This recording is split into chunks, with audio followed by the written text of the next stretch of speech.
Are you ready to make the most of your oil and gas mineral rights? Welcome to the Mineral Rights Podcast. Get the knowledge and resources you need to manage your minerals and royalties. Here is your host, Matt Sands.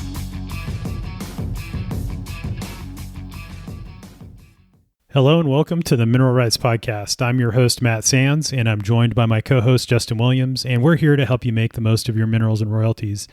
And Justin, we have an interesting episode this week talking all about the EPA's new methane rule, which was finalized and is getting ready to go into effect. And so this is one that the oil and gas industry has been fretting about for a while.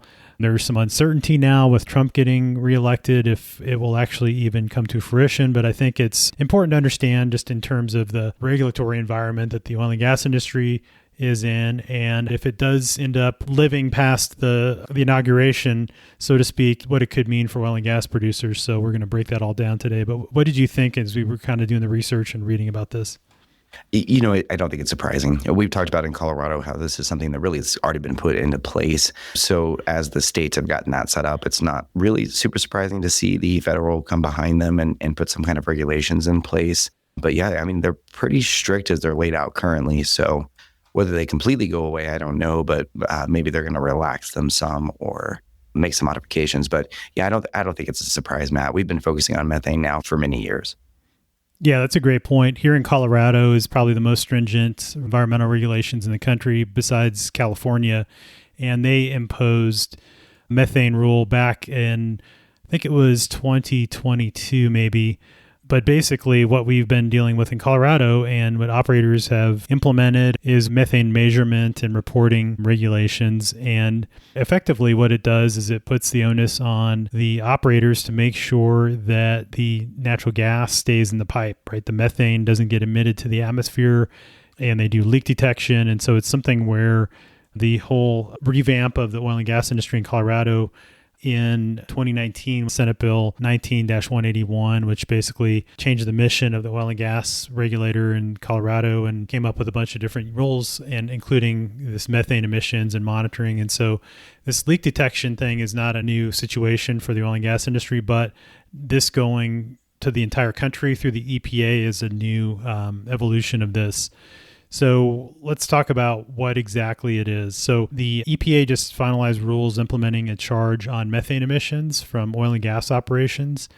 And this was part of the broader Inflation Reduction Act that was passed in 2022. And it's really one of the biggest attempts to reduce greenhouse gas emissions, and particularly methane emissions in U.S. history. We'll dive into some of the specifics, but before we do, why are they focused on methane? So Matt, let's dive into why methane is a concern at all. Methane is about 28 times more potent than carbon dioxide as a greenhouse gas, and that means even relatively small methane leaks can have a disproportionate impact on global warming, and it makes it a critical target for climate action.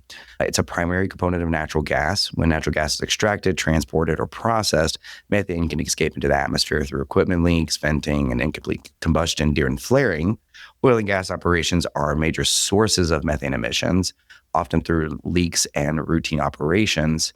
And the industry's infrastructure includes millions of miles of pipeline and thousands of wells, which creates numerous potential points for that methane to escape into the atmosphere. And Matt, like you just mentioned, this is no surprise to operators, as there's been a focus on this for a long time now. But really, the federal government is, adding the stick to kind of what they already have been doing for this. Yeah, that's a good way to put it. There's a carrot and the stick, and this is definitely the stick because it's a fee on the largest methane emitters in the oil and gas industry. But before we dive into the specifics of this, I think it was interesting. Before we hit record, I looked up the largest sources of methane emissions in the U.S., and it can be argued that agriculture is the largest. So oil and gas is measured at 31%, according to this article on CBS News. Ruminants, which is basically cattle, the beef industry, and then manure management. So ruminants is 27%, manure management is 9%. So, 36% is that total ecosystem of agriculture and raising cattle and that kind of thing. And that's higher. And so the thing that is interesting about this, if the EPA is going after the oil and gas industry, what's next? Does that mean they're going to then target cattle farmers next in the agricultural industry? The cost of beef has gone up exponentially. And before we hit record, Justin, you were saying you had a conversation with somebody recently whose family was in cattle ranching, and they've talked about the costs going up in the past few years, right? You've said it, yeah, and it's pushed a lot of people out of the industry. So whether the regulation's really having the impact, or if it's just supply and demand from making it prohibitive for people to be farmers and switching over to some kind of other agriculture, who knows? But yeah, it's making an impact across the board for industries and for consumers. Yeah, absolutely. And the EPA excludes the agriculture sources. And so I guess that's good that they're not putting the hammer down on that yet. But I wonder a little bit in the back of my mind if they're really that serious about methane. And again, this is going to all change, frankly, with the new administration and the GOP majority in the House and the Senate. I think this will likely get overturned. So we'll talk about what could happen there. But then in the meantime, what operators are going to have to deal with until it does get overturned. But it's something where if we had been down that path, and this is the path of, focusing on methane and global warming as an existential threat to humanity, which I don't think it is. I do think it is happening.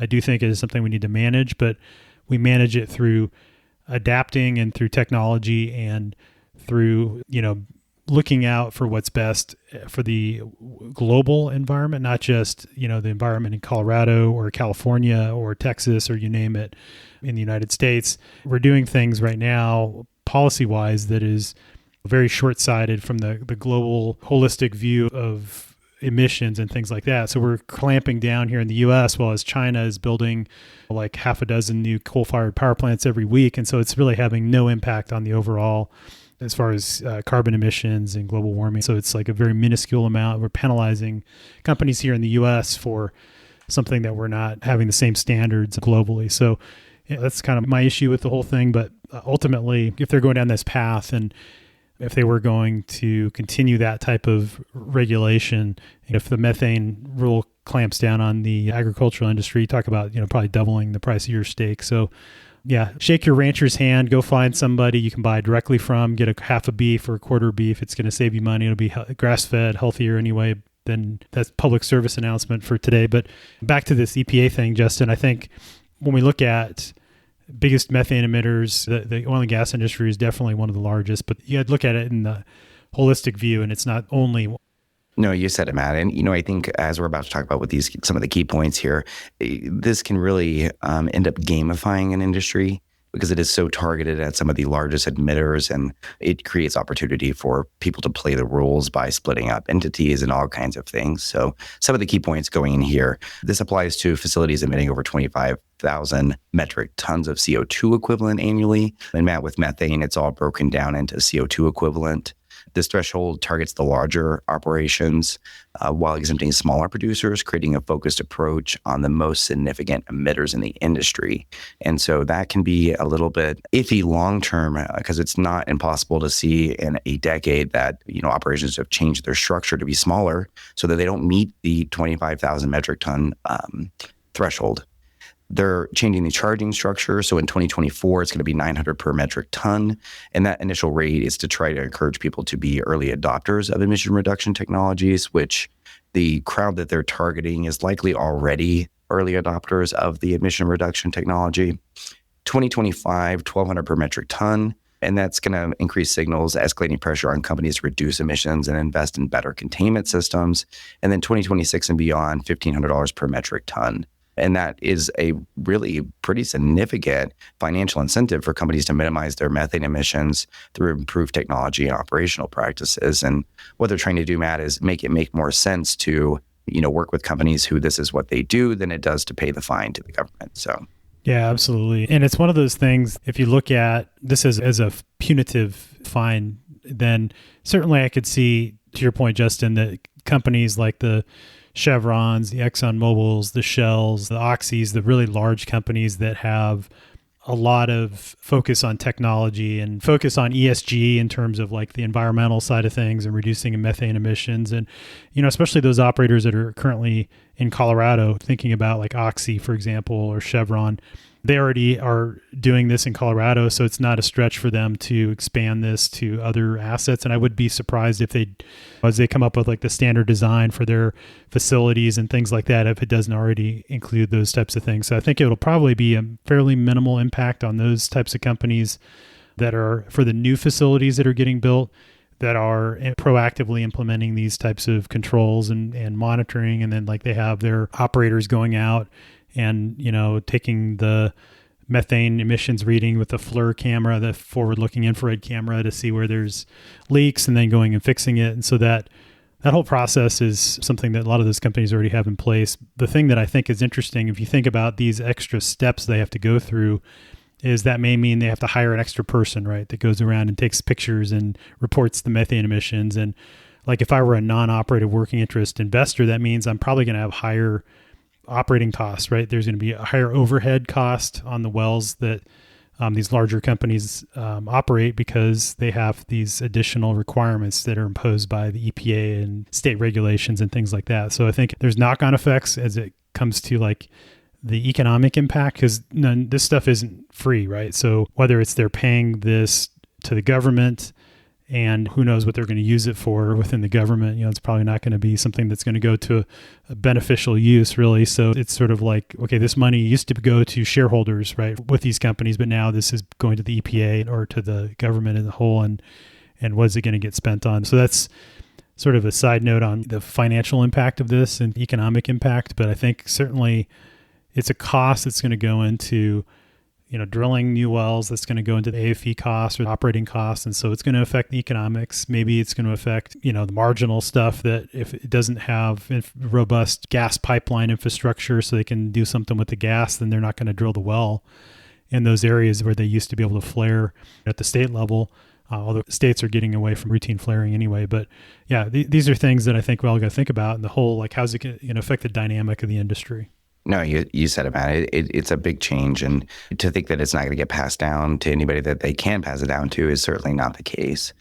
And one of the benefits of this is companies can net emissions across facilities under common ownership, and that flexibility will allow companies to offset the high emitting facilities with better performing ones, and that'll reduce the overall financial impact while still getting incentives towards improving it company-wide. So it'll be interesting to see how they decide to go about this, and if we start to see the operators trying to offset this because it is such a cost by doing something differently or opening different facets of the companies. Will be interesting to see. But it's going to be additional environmental permitting, as you mentioned. It's going to be more monitoring, and it's going to be some hurdles to face for ensuring that they're meeting this compliance and kind of staying on the leading edge as this changes going forward through 2026. Yeah, it's interesting because, one of the things that as they implement this, there's a deadline of August 31st for the previous year's emissions. And so that's their reporting and payment deadline. So that means for 2024, they'll have till August 31st, 2025. So it'll be really interesting to see if this survives the new administration. But in the meantime, if you're an operator, you still have to go out and measure and get ready to report these emissions in the event that this thing still exists in some form or fashion. So there is a cost to this now, today, as we speak, as they're ramping up and getting ready to start to implement this, because they're going to have to follow the path of this being the new reality until something happens and it gets overturned or gets changed. And so there is going to be a cost to this. It is something that I know it's easy to just say, well, the Trump administration is just going to overturn it and it's going to go away. And that very well may be the case. But in the meantime, they have to prepare over the next, say 9 months or so to deal with this. And imagine that we'll get some clarity on what's going to happen in the spring as the new administration gears up and as the House and Senate goes into session or whatever. So then we'll figure out, is this going to go through a process of getting changed? But in the meantime, it is something to think about and something to be aware of as it relates to what's happening here in the U.S. if you're a mineral and royalty owner, because these costs that we've been talking about are potentially going to get passed on to the consumer in one way or another, whether it's through higher prices, because it's more expensive to go and drill and complete and operate these types of wells and capture the methane and deal with it. But then also from a mineral and royalty owner perspective, Justin, you brought up a great point, I think, around what the potential impact could be there. Do you want to talk a little bit about that? Yeah, absolutely. And again, the company's going to pass it on in any way that they can. And, depending on what your lease says, whether you can have costs deducted from your royalties. I mean, this may be something we start to see even as royalty owners and things like that. If that cost is directly tied to that production, which it will be, that is certainly be the case along with transporting cost and things like that. Yeah, absolutely. If your lease allows for post-production deductions today, these are, I would think, would be tried to be grouped into that bucket, so to speak, so that operators could pass some of those costs on to the royalty owner. So that is something to monitor, I think, is if you see, and again, this would be totally dependent on this thing lasting. But I think to a certain extent, even now, like this whole concept of the additional fees and things like that they have to deal with, if it's a midstream company that's dealing with this and that is charging this to the operator, well, that charge is going to get passed on to the royalty owner in that case. So I would monitor your royalty checks and see, do you see a jump in post-production deductions between now and say the spring, if something happens in terms of them overturning this, because it would be interesting to challenge the operator and ask why you see an increase in those post-production deductions. And maybe there's nothing you can do about it if it's just a true arm's length contract with the midstream company and they're having to deal with these additional regulatory burdens and things like that, then they're going to pass those on to the operator and by virtue of that to you. So that's something to keep in mind, and maybe as an action, just as we're looking at our royalty check, especially if you have a lot of natural gas royalties, something to keep an eye on. But yeah. And one of the things that I thought was interesting is that they do some talking about, what amount that they're going to decrease here. And the EPA estimates to prevent 1.2 million metric tons of methane emissions. And to give some kind of meaningful grasp on that, that's the equivalent to removing 8 million gas-powered cars from a road each year. And so they are hoping to have a significant impact in reducing it. But it's hard to understand how they may have come up with those figures because this is self-reported. And in states where this is not something they're currently doing, who knows where they're really getting the information from exactly. Yeah, and there's some speculation. I'd heard some discussion from talking to folks that work at various operators that there are third parties that are going to be measuring this. So I think there may be a hopefully neutral third party that is monitoring or measuring this with the satellite imagery. And so that is, I think, one of the tools in the tool belt that the EPA is looking to use to enforce this. But, I haven't read the full rulemaking or the full regulation, and it seems like there's probably some boots on the ground type measuring as well. But ultimately, yeah, there's going to be some financial benefit for the companies that are measuring the methane too, right? So that's something to think about in terms of incentives and whatnot. But Justin, I think the interesting kind of side effect of this is that companies that operate solely in the U.S., does this make them less competitive globally, right? Because there's a lot of operators that are in other countries that are focused on places where they don't have these types of environmental rules. What does this do to U.S. oil and gas producers? No, you said it. I mean, and it without a doubt was going to reduce their competitiveness, at least from a cost standpoint, and that's going to have a disadvantage to U.S. producers in a global market, and also liquid natural gas exports. It's going to make us less competitive in that landscape because the cost to produce it is going to be higher. And in Colorado, whether this was directly related to all of the impact, who knows? But it's certainly we're not seeing as much new production here in Colorado. And I'm sure that's because they have other places and other options for where producing that energy is less expensive. And as a business, why wouldn't you do that? Yeah, ultimately, it's an economic decision. They're going to go where they're going to get the highest return on investment for every dollar that they invest. And there's certainly, I imagine, companies like Chevron that are looking at that. They're going to go and drill more wells in the Permian than they are in Colorado because it's more economic. Now, granted, geology is different. There's a lot of different factors that go into that decision. But yeah, I mean, certainly it's got to be part of the decision-making process is we have a certain amount of inventory that we could drill. And, what is the return on investment? We're going to go with the highest return first and drill all those out first before we move on to the next tier and so forth. And so, yeah, it's something that is impacting, these types of financial decisions today as companies look at where they're going to invest capital. But I mean, it's not all doom and gloom. I think that's something maybe we want to talk about. There are some, I think, side benefits to this. Do you want to talk a little bit about the... Yeah, Matt. So it does create direct financial incentive for emission reduction, which, I think, are we going to see something like this over the next 5 to 10 years? Yeah, it's going to happen. And I think operators already realize that, with the coming administration, this may not be the case, but what if the winds swing another way in 4 more years, 8 years, 10 years, 20 years? And so working towards lowering emissions is not a bad thing. And Matt, we were talking a little bit before we hit record how, as much as there could be a con for the increased cost of the monitoring and things like that, it also incentivizes operators to keep everything in the pipeline, not to flare, to make sure we're selling all of that gas. And that has a benefit to mineral right owners. So at the end of the day, it's kind of a win-loss situation. And I think we could all agree that this is something we need to control and we want to keep an eye on and at least be aware of. But it'll be interesting to see, if this timeline gets pushed and then what happens in a global landscape.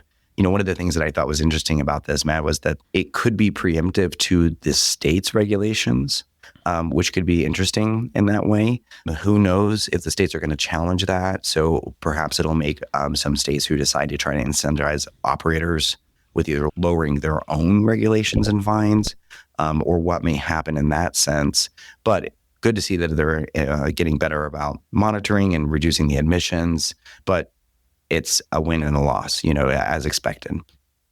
Yeah, absolutely. And I think it's interesting when you think about that. That's a great point because, it goes to the case of when does an organization like the EPA or, the government regulator have the ability to decide on administrative law and things like that. And so it's like this whole Chevron deference situation that just got overturned recently.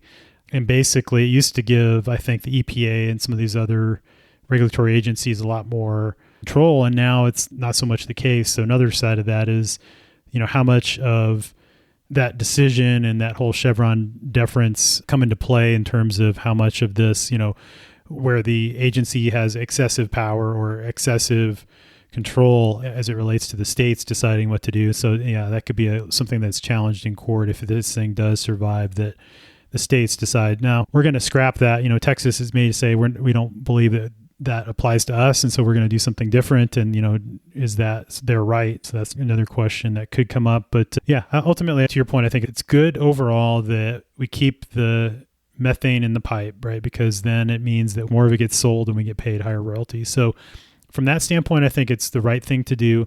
Certainly, you want to keep it in the pipe, from a safety, from an environmental standpoint. So to the extent that it spurs some new technologies or some best practices around curbing emissions, a tightening valve that's leaking, that's like basic maintenance and operations of oil and gas facilities, and that should be done regardless of the perceived environmental benefit of doing that. I think it's a right thing to do, and I think ultimately, to the extent that these types of regulations change the ways of working in a good way, I think it's a good thing.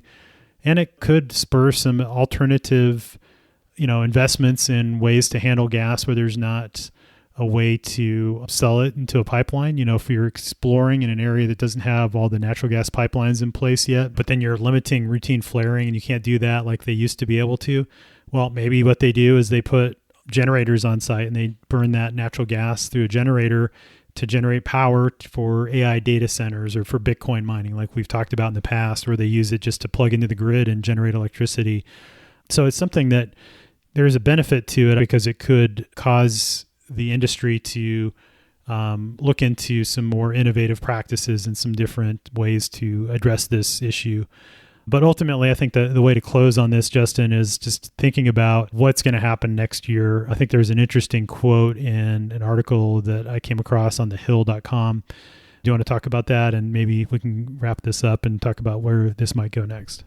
Yeah, absolutely. So the quote here is from Shelley Moore Capito, the top Republican on the Senate Environmental and Public Works Committee, said Tuesday that the GOP will repeal the provision next year. Her quote is, "American voters have firmly said enough and rejected Democrats' destructive energy policies last week.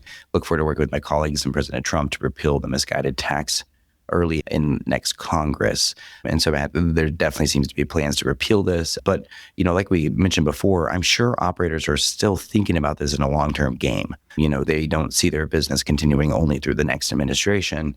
And this is something that they do have to consider. And I would imagine that especially the large operators are going to be coming up with a methane reduction plan, and that it will now be a part of operating the business forever if it's not already a part of it. Yeah, that's a great way to end it. And so whether this tax on methane emissions, so to speak, ends up surviving, it sounds like it probably won't, but I think there are some lasting impacts that will impact the industry, like you mentioned, Justin. So I think it will be good if it ends up that way, and if it's not something where it's not innovation, if it's not done for the right reasons, if it's a punitive thing, then it can be misguided, I think. But I think overall, the principle, we should reduce methane emissions just because it's the right thing to do, and because it means certainly from a royalty owner perspective, we want that gas to stay in the pipe because it's going to go and get measured and sold, and we'll get paid royalties on it. Now, how that's all done at the end of the day, there's lots of debate, but we'll see how it plays out. But it'll be interesting to see what happens when the next Congress is in session. Is this one of the first things they take on? And I think it may be. Yep, sounds like it, Matt. All right, well, that wraps up this episode. Thanks again for listening, and we'll talk to you in the next one. Thanks again, Justin. Thanks, Matt. Thanks so much for listening to the Mineral Rights Podcast with your host, Matt Sands. Don't forget to subscribe and share at mineralrightspodcast.com. The Mineral Rights Podcast should not be construed as investment, legal, or tax advice. All information is believed to be from reliable sources. However, we make no representation as to its completeness or accuracy.